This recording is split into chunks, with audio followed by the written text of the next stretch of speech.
In my life, there's nothing more important than working on animal rights.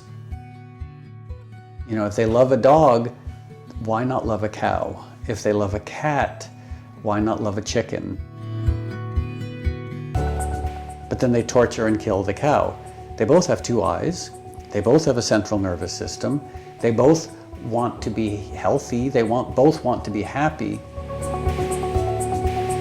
Merhaba Patidio izleyicileri. Bugün Zorlu Performans Sanatları Merkezi'ndeyiz. Neden buradayız? Çünkü Moby'nin konseri var. Birazdan Moby'nin konserini izleyeceğiz. Ama onun öncesinde hayvan haklarıyla ilgili Patidio için özel bir röportaj gerçekleştireceğiz. I went vegan in 1987, so 39 years ago.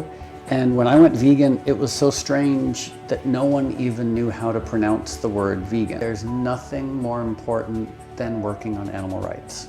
You know, it's more important than my happiness, it's more important than my health, it's more important than my bank account. That's my goal, is to do everything and anything I can to help advance animal rights.